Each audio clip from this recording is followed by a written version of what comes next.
जय मसीह सभी को।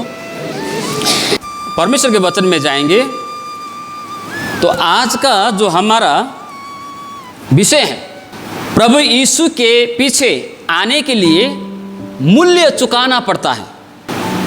प्रभु यीशु के पीछे अगर कोई आना चाहता है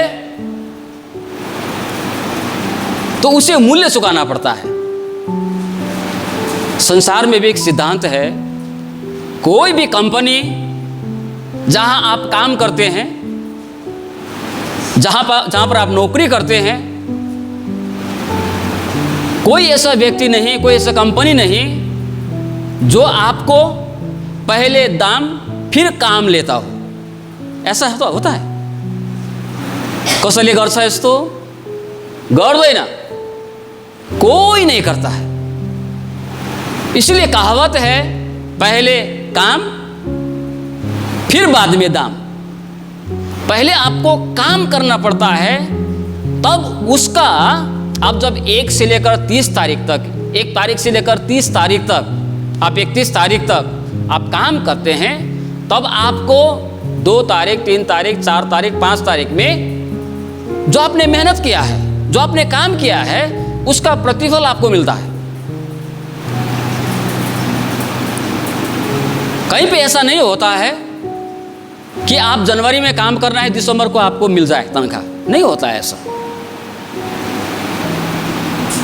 जब एक संसार में काम करने वाले व्यक्ति के लिए, या तो संसार में जो कंपनी है, जो भी कोई भी मालिक है, अगर इस सिद्धांत को वो लोग फॉलो करता है, अगर वो लोग मानता है, तो परमेश्वर के राज्य में फिर क्या है?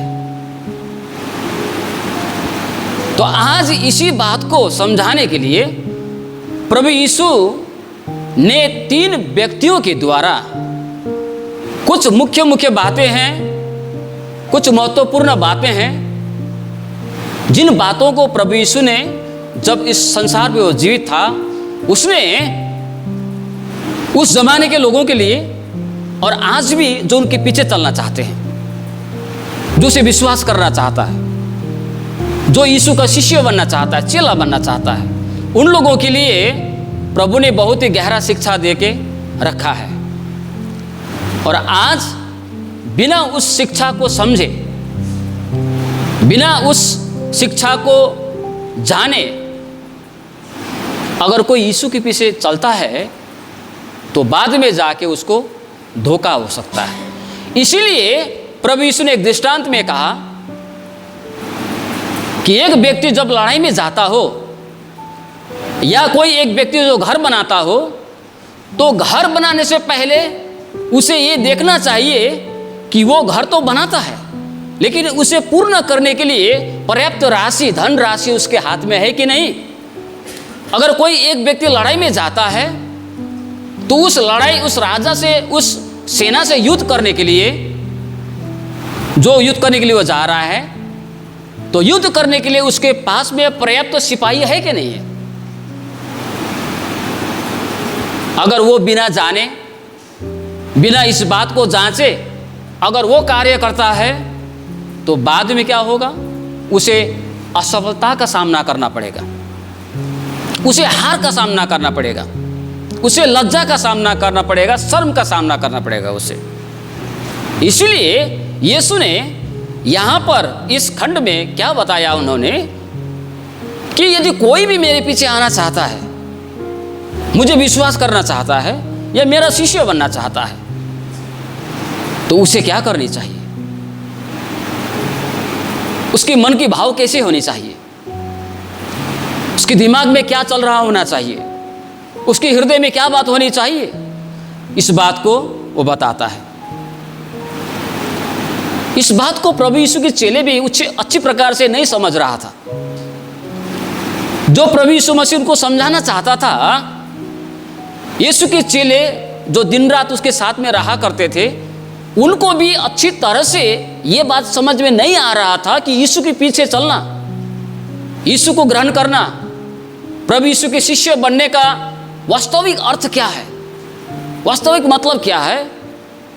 इनको इतने दिन साथ यीशु के साथ में रहने के बावजूद भी इन चेलों को समझ में नहीं आ रहा था।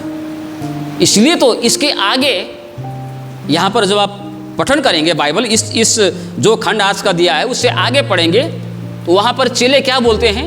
यहाँ पर 9 अध्याय का अगर आप 46 पद से नीचे आप पढ़ेंगे तो वहाँ पर ये लोग के बीच में क्या हो रहा है, हम में से कौन बड़ा है?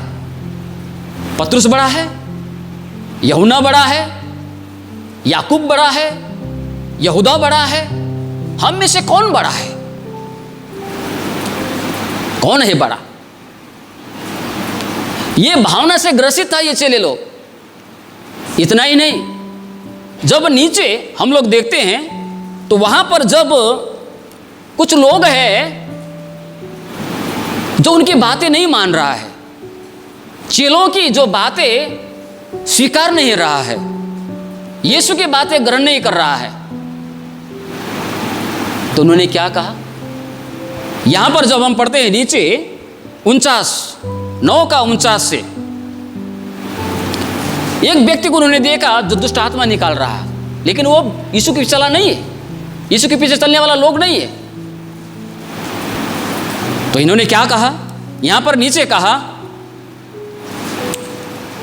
हमने उसे मना किया, मतलब चेलों ने मना किया, क्योंकि वो हमारे साथ होकर तेरे पीछे नहीं हो लेता। एक व्यक्ति है जो दुष्ट आत्मा को निकाल रहा है, लेकिन वो यीशु का पीछे चलने वाला चेला नहीं था, यीशु के ऊपर विश्वास नहीं करता था। तो चेलों ने क्या बोला, चेलों ने मना किया, आप ऐसा काम नहीं कर सकते हैं।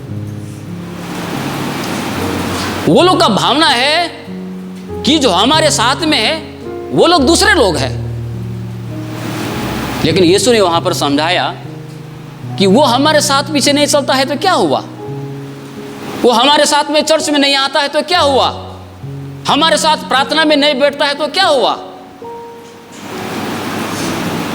इसलिए कि वो हमारे साथ चर्च में नहीं आता है, इसलिए कि वो हमारे साथ आराधनालय में नहीं जाता है, इसलिए कि वो हमारे साथ में नहीं रहता है, हमारे साथ नहीं बैठता है, नहीं खाता है, प्रार्थना में नहीं आता है, इसका मतलब ये नहीं है कि वो हमारे साथ में नहीं है। हम लोग आज भी वही करते हैं। कई लोग, हम उन लोगों को दूसरे समझते हैं जो हमारे साथ में नहीं है। फिर उसके बाद नीचे और देखिए, जब सामरिया के लोगों ने जब यीशु को वहां पर ग्रहण नहीं किया, बैठने नहीं दिया, स्थान नहीं दिया, तो क्या बोलता है ये लोग बोलता है, हे प्रभु, हम आज्ञा दे क्या हम आज्ञा दे कि आकाश से आग गिरे और ये लोग भस्म हो जाए। शायद एलिया का कहानी लोगों को पता होगा शायद। प्रभु ने यहां पर बोला, तुम कैसी आत्मा से भरे हुए लोग हैं, तुम लोग कैसी आत्मा के लोग हैं। मैं किसी की जिंदगी को नाश करने के लिए नहीं आया हूं, लेकिन इसलिए आया हूं कि वो लोग जीवन पाए, उसकी आत्मा को बचाने के लिए, उसे जीवन देने के लिए आया हूं मैं। इस बात को प्रभु यीशु वहां पर समझाता है। सुसमाचार यूहन्ना 1:17 में कहा गया है, क्या कहा है वहां पर लिखा है, व्यवस्था तो मूसा के द्वारा आया।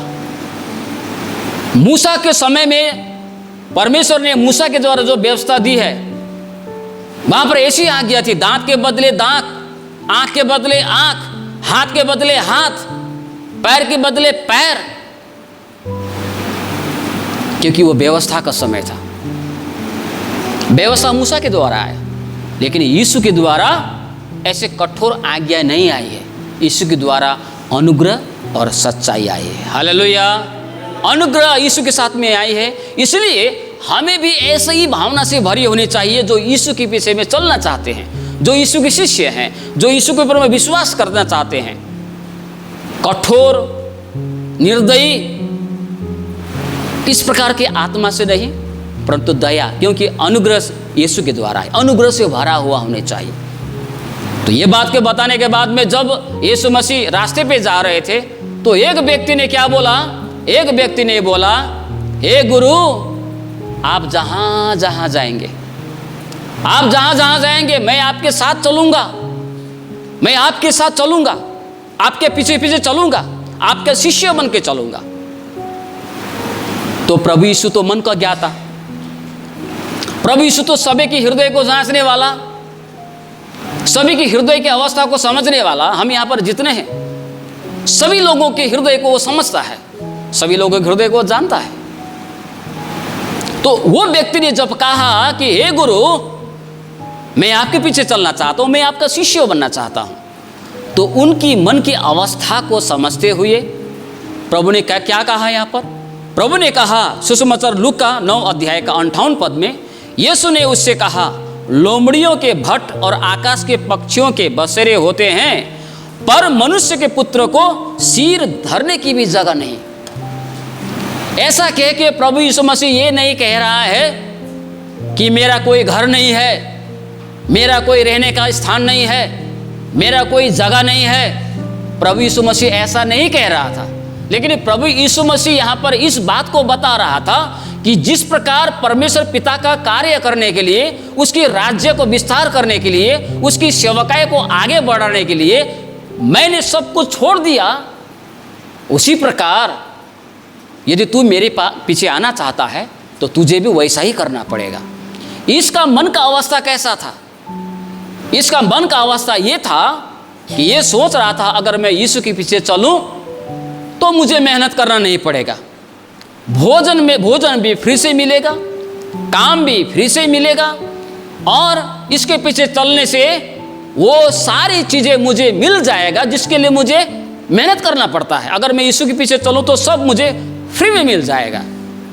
क्या आज भी ऐसे लोग नहीं हैं? क्या आज भी इस प्रकार के लोग नहीं हैं जो ये सोचते हैं कि मैं अगर मसीह बन जाता हूँ, अगर मैं क्रिश्चियन बन जाता हूँ, अगर मैं चर्च में जाने लगता हूँ, अगर मैं यीशु के विश्वास करता हूँ तो मुझे पैसा भी मिलेगा, धन भी मिलेगा, संसार के भौतिक वस्तु भी मुझे मिलेगा, जिसको कमाने के लिए मुझे दूर जाना पड़ता है, जिसको कमाने के लिए मुझे मेहनत करना पड़ता है। अगर मैं चर्च में जाने लगूं, अगर मैं यीशु के पीछे चलने लगूं तो चर्च मेरे लिए सब कुछ कर देगा, यीशु मेरे लिए सब कुछ कर देगा। ऐसा सोच के विश्वास करने वाले, ऐसा सोच के यीशु के पीछे आने वाले लोगों की संख्या बहुत भीड़ है।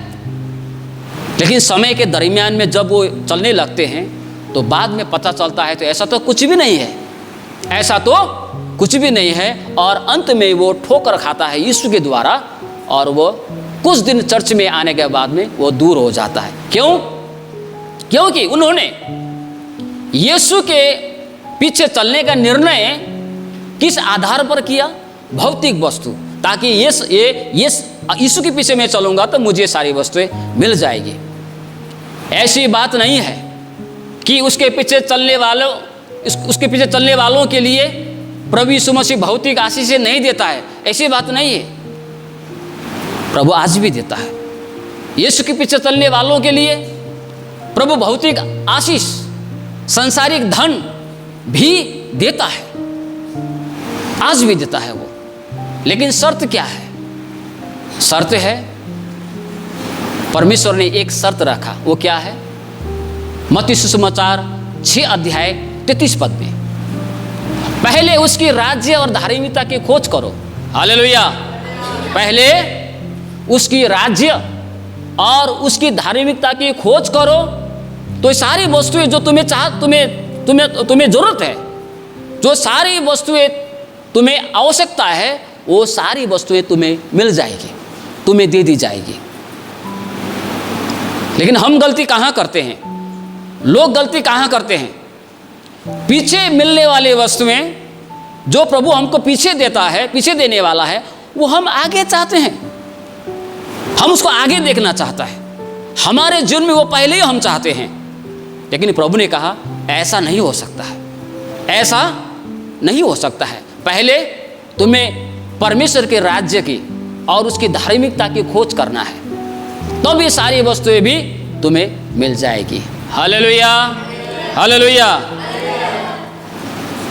मरकुस सुसमाचार 10 अध्याय 28 से 30 पद, और इसी को हम लोग मत्ती सुसमाचार में भी पढ़ते हैं। पतरस ने पूछा, पतरस ने क्या पूछा? प्रभु यीशु को पतरस ने पूछा, हे प्रभु देखो, हमने तो सब कुछ छोड़ के तेरे पीछे हो लिए, अपना घर, अपना परिवार सब कुछ छोड़ के तेरे पीछे हो लिए, तो हमें क्या मिलेगा? मरकुस में यह प्रश्न आपको नहीं मिलेगा, लेकिन इसी घटना को अगर मत्ती में आप पढ़ेंगे तो वहां पर पतरस ने यह प्रश्न किया है कि हमने तो सब कुछ छोड़ दिया है, छोड़कर तेरे पीछे हो लिए हैं, हमको क्या मिलेगा? मरकुस सुसमाचार 10 अध्याय 29 से नीचे अगर पढ़ेंगे, यीशु ने कहा, मैं तुमसे सच कहता हूं कि ऐसा कोई नहीं जिसने मेरे और सुसमाचार के लिए घर या भाइयों या बहनों या माता या पिता या बाल बच्चों या खेतों को छोड़ दिया हो और अब इस समय 100 गुना ना पाए, घरों और भाइयों और बहनों और माताओं और बाल बच्चों को और खेतों को परसताओं के साथ और परलोक में अनंत जीवन। यहां पर प्रभु ने स्पष्ट कह दिया है, अगर कोई मेरे खातिर, सुसमाचार के खातिर इन चीज़ों को छोड़कर, इन चीज़ों को त्याग कर मेरे पीछे आता है, मेरा शिष्य बनता है, तो यहाँ पर 2 बातें कही गई है। उसे क्या? इसी समय बोला है। हालेलुया। यहाँ पर क्या बोला है? इसी समय। इसका मतलब है, नेपाली बाइबल में और अच्छे प्रकार से लिखा है और इंग्लिश बाइबल में भी क्या लिखा है? इसी समय, अर्थात इसी संसार में उसको प्रतिफल मिलेगा और साथ ही साथ आने वाले युग में भी उसके लिए प्रतिफल है। हालेलुया। इसलिए हम लोगों को ये समझने की आवश्यकता है। हम लोग कभी इस आशा में, कभी हम लोग इस ये सोच के साथ हम लोग विश्वास नहीं करते हैं, यीशु के पीछे नहीं चलते हैं कि हमें कुछ मिलेगा, कुछ मिलेगा। अगर यीशु की विश्वास करो तो पैसा मिलेगा, यीशु को विश्वास करो तो धन मिलेगा, यीशु के विश्वास करो तो ये मिलेगा, वो मिलेगा, ये मिलेगा, वो मिलेगा, ये सब मिलेगा। लेकिन अगर हम पहले उसकी राज्य और उसके धार्मिकता की खोज करेंगे तो ये सारे वस्तुएं भी प्रभु हमें देने के लिए तैयार है। आमीन। हालेलुया। परमेश्वर ने, प्रभु यीशु ने मत्ती सुसमाचार 10:42 में वहाँ पर कहा, 1 गिलास पानी का भी प्रतिफल है। रोमी 8:32, फिलिपी 4:19, 1 तिमोथी 6:17, इब्रानियों की पत्री 11:6। अगर आप पढ़िएगा, इन पदों में पढ़ने से यहाँ पर परमेश्वर ने प्रतिज्ञा किया है कि उसकी राज्य और धार्मिकता की खोज करते हुए जो व्यक्ति यीशु के पीछे चलता है, परमेश्वर के राज्य के लिए अपने सारी चीज़ों को छोड़कर, त्याग कर उसके पीछे चलता है, उसके लिए परमेश्वर ने उसकी सारी ज़रूरत, उसकी आवश्यकताओं को पूरा करने वाला हमारा परमेश्वर है। वो हमारे आवश्यकताओं को पूरा करता है। आमीन, आमीन। वो हमारा परमेश्वर यहोवा यीरे। जहाँ भोजन की कोई उम्मीद नहीं है, जहाँ भोजन की कोई आशा नहीं है, उस उजाड़ स्थान में परमेश्वर भोजन खिला सकता है।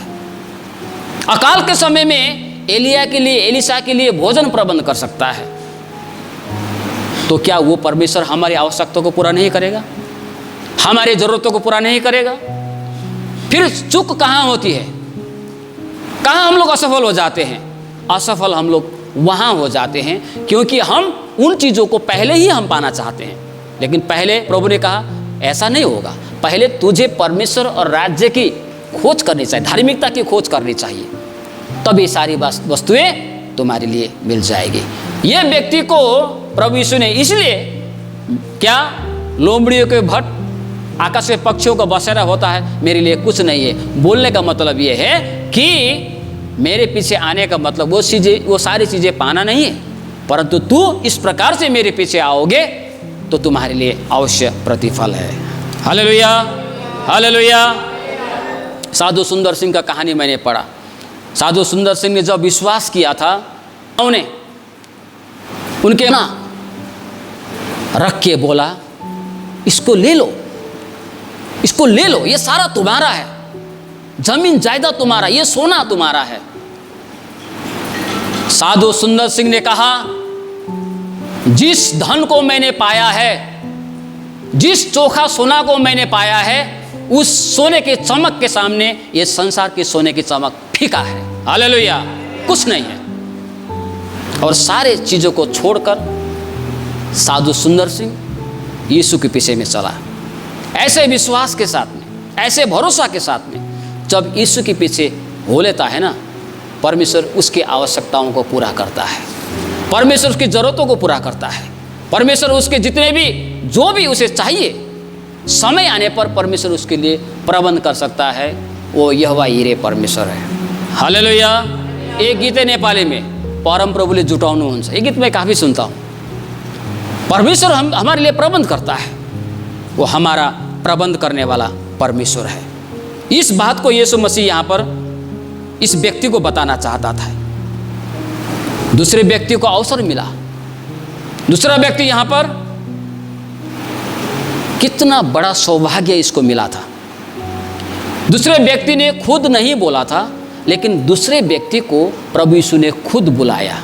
हालेलुया। कितना बड़ा सौभाग्य है ना इस व्यक्ति का। पिछली बार कल मैं एक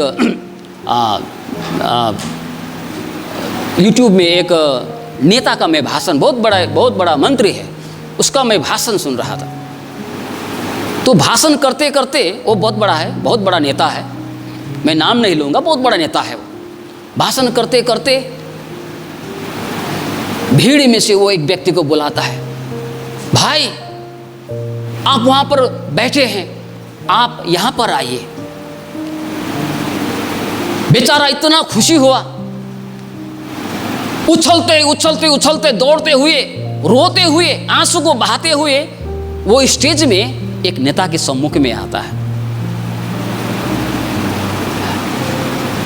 संसार के एक व्यक्ति जो कोई बड़ा पद पर आसन हो, बड़ा पद में बैठा हो, एक साधारण व्यक्ति को जो बुलाता है तो उसके लिए इतना गौरव का बात होता है। तो राजाओं का राजा प्रभु यीशु ने, जिन्हें आपको और मुझे बुलाया है, हालेलुया हालेलुया। भजन संहिता 65:4, क्या ही धन्य है वह जिसको तू चुनकर अपने समीप आने देता है। क्या ही धन्य है वह जो तू उसे चुनता है और चुनकर अपने समीप में आने देता है, अपने नजदीक में आने देता है। इस व्यक्ति को प्रभु यीशु ने बुलाया। यीशु ने दूसरे से कहा, मेरे पीछे हो ले। उसने कहा, हे प्रभु, मुझे पहले जाने दे कि अपने पिता को गाड़ दूं। उसने उससे कहा, मरे हुओं को अपने मुर्दे गाड़ने दे, पर तू जाकर परमेश्वर के राज्य की कथा सुना। इसके लिए बहुत बड़ा एक अवसर था। प्रभु यीशु ने खुद इसको बुलाया, आ जाओ मेरे पीछे हो ले, परमेश्वर के राज्य के कथा सुनाने के लिए, लोगों तक मेरा संदेश पहुंचाने के लिए, सर्वशक्तिमान परमेश्वर के कार्य करने के लिए मैं तुम्हें बुलाता हूं, आओ मेरे पीछे हो ले। तो इन्होंने क्या कहा, ठीक है प्रभु, मैं आपके पीछे मैं चलूंगा, लेकिन पहले मुझे एक काम करने दे। वो काम क्या है? उन्होंने बोला, हे प्रभु, मुझे पहले जाने दे कि अपने पिता को गाड़ दूं। इसका मतलब ये नहीं है कि उस वक्त में उसका पिता घर में मरा पड़ा था, नहीं। इसका मतलब है वो ये बात को कह रहा था कि हे गुरु, मैं किसी का बेटा हूं, मेरा एक पिता है, और बेटा होने के नाते मेरा कुछ फर्ज है, मेरा कर्तव्य है, उसको मुझे पूरा करने दीजिए, उसको मुझे पूरा करने दीजिए। वो फर्ज, वो कर्तव्य जो मेरा ड्यूटीज है, उसको मैं पूरा करूं, फिर उसके बाद मैं आपके पीछे आऊंगा। तो प्रभु ने क्या बोला? प्रभु ने बोला, मरे हुए को अपने मुर्दे गाड़ने दे, तू मेरे पीछे हो ले। ऐसा कहकर प्रभु यीशु मसीह ये नहीं कह रहा है कि हमको अपने माता पिता के प्रति हमारा फर्ज नहीं पूरा करना है, अपने माता पिता के प्रति हमारा कर्तव्य पूरा नहीं करना है, ऐसा प्रभु ने नहीं कहा है। परमेश्वर ने पुराने नियम में क्या आज्ञा दिया था? बोला था कि कोई अपने माता पिता का अनादर करे, कोई अपने माता पिता का सम्मान न करे, अपने फर्ज को पूरा ना करे, तो उसे मार दिया जाए, उसका कोई अधिकार नहीं होता रहा। जो अपने माता पिता का अपमान करता है, जो अपने माता पिता का अनादर करता है, ऐसे लोगों के लिए परमेश्वर की ओर से आशीष नहीं है। परमेश्वर चाहता है कि सम्मान करें।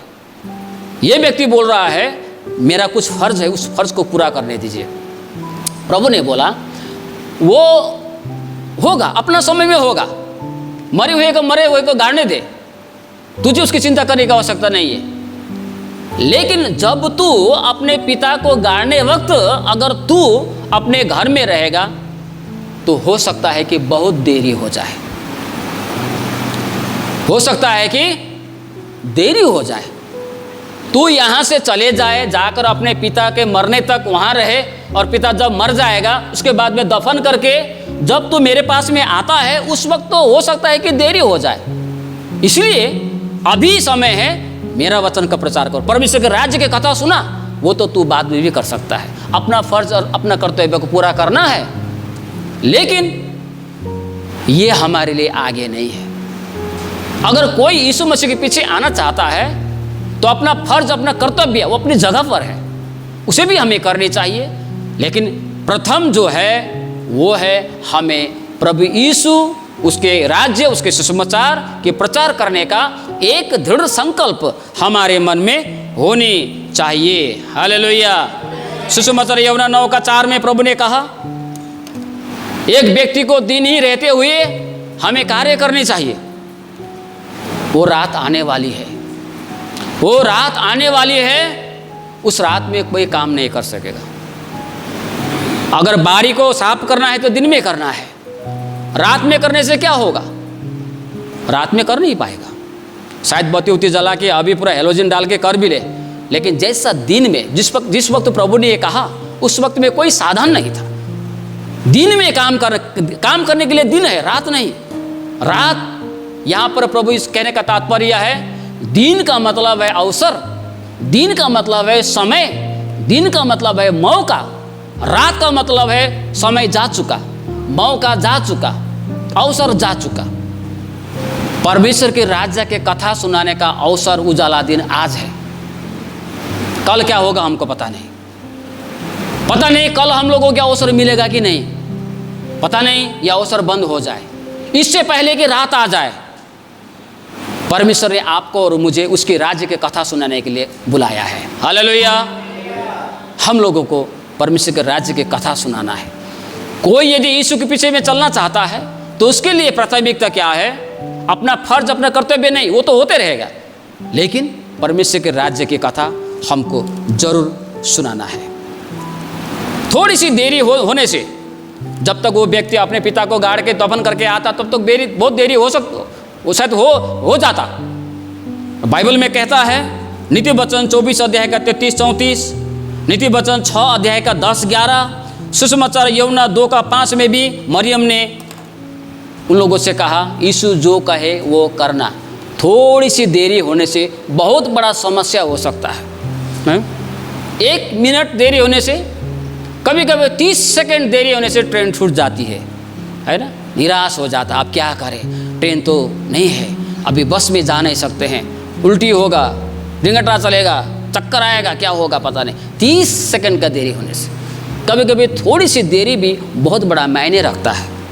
इसलिए प्रभु क्या बोल रहा है, शायद हो सकता है कि तुम उधर जाके इधर आने तक देरी हो जाए, इसीलिए तुम वो करो, वो तो करते रहेगा, लेकिन क्या करना है, तो मेरा जो कथा है, सुसमाचार, परमेश्वर का राज्य है, उनको बता। हालेलुया। और अंतिम जो व्यक्ति है, अंतिम व्यक्ति को यहाँ पर क्या कहा? एक और ने भी कहा, उसने भी कहा हे प्रभु मैं तेरे पीछे हो लूँगा, पर पहले मुझे जाने दे कि अपने घर के लोगों से विदा ले आऊँ। ये व्यक्ति क्या बोल रहा है?